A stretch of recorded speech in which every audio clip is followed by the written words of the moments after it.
Hey guys, it's your girl Lisa here from Real Movie Lovers, back with another movie video. And guess what time it is? That's right, it's time for our remake, reboot news of the week. A notorious real-life haunted house is returning to screens in a new film from Barbarian Producers. So what does that mean? Basically, we're getting another Amityville House horror movie. So the guys who made Barbarian and Heart Eyes, two movies that I really enjoyed, are coming together to make this one as what they're calling a modern day wild take on the story. Honestly, guys, they are trying to use any other word but remake or reboot. They're staying away from that. Apparently, they're kind of maybe catching on to the fact that people are tired of them. So they are reframing it in a different light. The first thing to know, guys, is that there are like 20 Amityville horror movies. And it started all the way back in 1979 with the original. As a matter of fact, let me just double check. Yeah, 20 of them. There's at least 20 of these bad boys. Basically, the Amityville Horror movie is based on a book that's based on real events that happened. In 1974, 1975, a man ended up ending 6 members of his family and saying that voices told him to do it. And from what I can remember, there have been weird occurrences since then. I think I know another family had moved in later on and they only stayed there for 28 days because things was getting weird. So they were like, we don't need this. We're gone. Those people would survive in a horror movie for sure. The Amityville House movie that I'm most familiar with is the 2005 remake with Ryan Reynolds, because ever since the first one, they've been trying to remake this bad boy over and over again.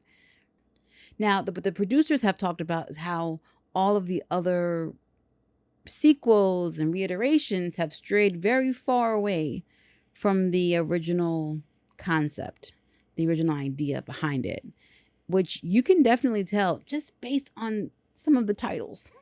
The Amityville 4, The Evil Escapes, Amityville The Curse, Amityville Dollhouse, Amityville Asylum, Amityville Exorcism.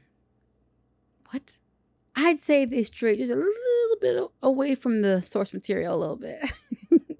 Well, these producers are not going to do that. They're going to kind of go back to the original roots of the story. And they want to tell an original tale of what happened and the haunting that involved the house. A reimagining, if you will. And what's funny is that family that I mentioned that left after like 28 days, they had even asked the priest to come bless the house. And that didn't work. So I've done all that I can do.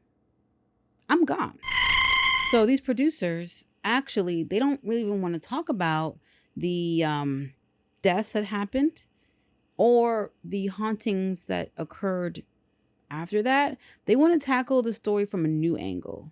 So it sounds like they're bringing a real fresh new perspective to the story, which I'm interested to see.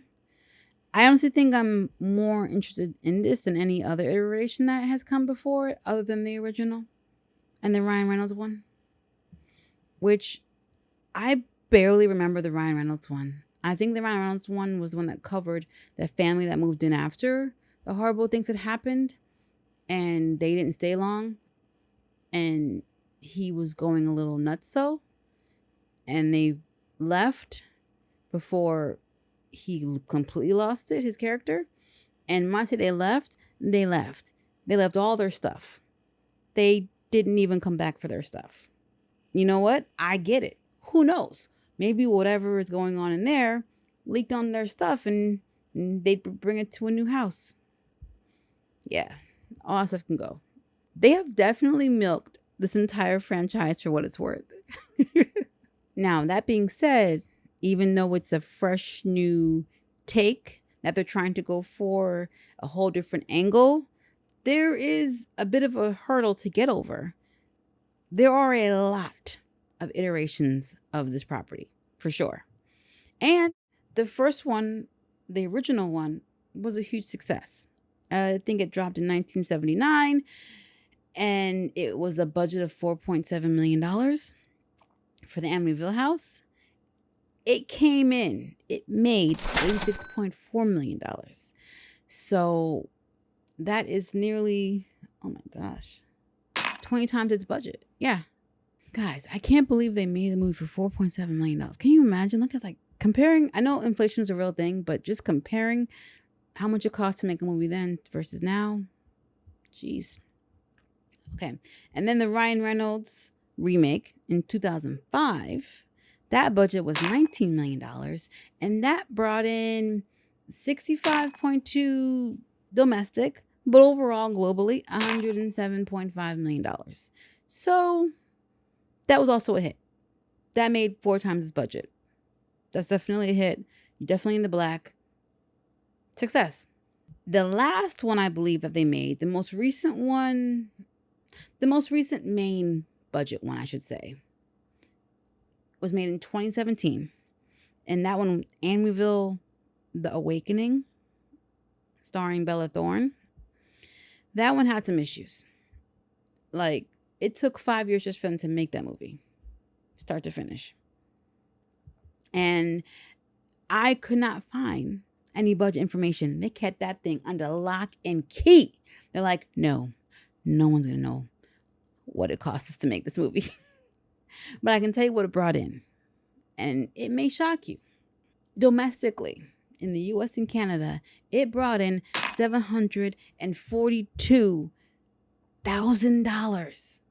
Oh, sorry. Correction. Added too many zeros. It brought in $742.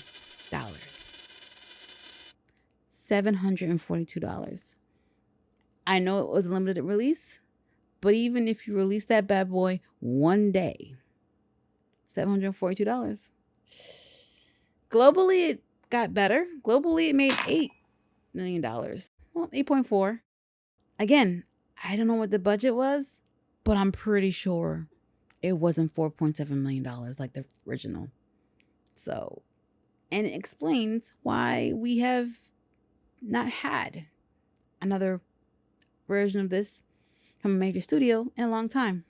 But they are raring to go. Apparently, they've got a script, they got everything ready to go, and they are going to start filming the end of this year. So they are pushing forward. The 2 producers that did Barbarian and Hard Eyes. Let me just talk about those real quick. Barbarian, great movie. Great surprise. Exerted your expectations. Also, new fear unlocked for Airbnbs. As if we needed any more. Because that industry is slowly crashing and burning. And then for Hard Eyes, that was more of a horror comedy. So a nice, I'd say maybe like a little bit of a cheesy one. You know, like literally a horror romantic comedy. How many of those are there? No clue. Yeah, it was cheesy, but it was still fun. Super enjoyed it. So those guys are the ones doing this. All right. Let's see what they do. I'm interested. I'm fully engaged. I would like to know more. If you're an Amityville fan, let me know in the chat. And if you happen to have watched every Amityville horror movie out there, bravo. You deserve a medal. That's a lot of commitment. Even I dropped off of Chucky after the 6th one. And if you are interested in seeing this, let me know. If you're interested about the remake, another remake, let me know. I guess they're just going to keep making them and making them and making them. All right, guys, that's it for me today. Thank you so much for checking out my video. I really appreciate you. I know you could be watching anyone else right now. So from the heart, thank you. And if you enjoyed this video, feel free to hit that like button. And if you're really feeling my channel, you could subscribe. It's free. That'd be awesome.